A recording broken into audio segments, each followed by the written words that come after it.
শুধুই কি বন্ধু নাকি একে অপরকে প্রেম করতেন জিৎ ও কয়েল?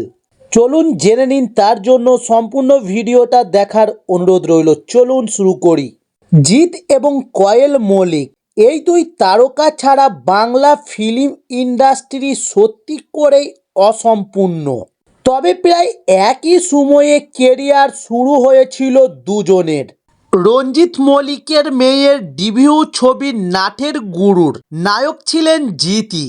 সেই থেকেই একসঙ্গে পথ চলা শুরু হয় দুজনের। এরপর একাধিক সুপারহিট ছবিতে অভিনয় করেছেন দুজনে।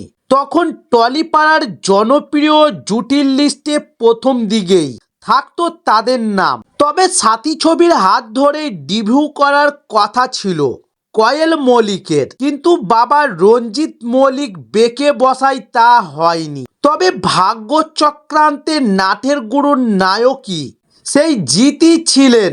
এরপর দুজনে বন্ধন, শুভদৃষ্টি, ঘাতক, সাত পাকে বাঁধা, 100% লাভ সহ বহু সুপারহিট ছবিতে একসঙ্গে অভিনয় করেছেন দুজনে। তবে সময়ের সঙ্গে বেড়েছে জিৎ কয়েলের জনপ্রিয়তাও, এবং একসঙ্গে এত সিনেমায় কাজ করতে করতে জিৎ এবং কয়েলের সম্পর্ক বেশ ভালো হয়ে উঠেছে। সহকর্মী থেকে দুজনের মধ্যে গড়ে ওঠে বন্ধুত্বর সম্পর্ক। তাদের মজবুত অফস্ক্রিন সম্পর্কের ছায়াও অনস্ক্রিনেও প্রতিফলিত হতো।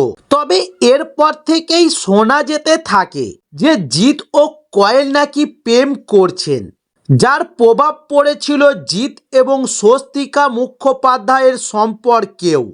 কারণ জানা গিয়েছিল জিৎ এবং স্বস্তিকা নাকি একে অপরকে প্রেম করতেন, কিন্তু কয়েলের সঙ্গে জিতের ঘনিষ্ঠ সম্পর্ক দেখে সন্দেহের দানা বাঁধে অভিনেত্রীর মনে। তিনি ভেবেছিলেন যে কয়েলের সঙ্গে জিতের বিয়ে হতে পারে। তবে এমনটাই ছিল ইন্ডাস্ট্রির অন্দরে গুঞ্জন। কয়েলের সঙ্গে ঘনিষ্ঠতার জন্যই নাকি বিচ্ছেদ হয়েছিল জিৎ ও স্বস্তিকার প্রেম। কিন্তু বাস্তবটা ছিল একেবারে অন্য রকম। জিতের সঙ্গে কয়েলের প্রেমের গুঞ্জন শোনা গেলেও এই দুইজন তারকার বন্ধন ছিল স্রেফ বন্ধুত্বর। বন্ধুত্ব ছাড়া তাদের মধ্যে কোনো রকম প্রেমের সম্পর্ক গড়ে ওঠেনি। জিৎ এবং কয়েল দুজনেই এমন শিল্পী যাদের ব্যক্তিগত জীবনে কখনোই কলঙ্কের দাগ লাগেনি। তবে বর্তমানে টলিপাড়ার এই দুই তারকাই এখন নিজেদের পার্টনারকে নিয়ে সুখে সংসার করছেন। 2011 সালে মোহনা রতনারীর সঙ্গে গাঁটছড়া বাঁধেন জিৎ, এবং অপরদিকে কয়েল ও প্রযোজক নিশপাল সিং এবং ছেলে কবিরকে নিয়ে সুখে সংসার করছেন।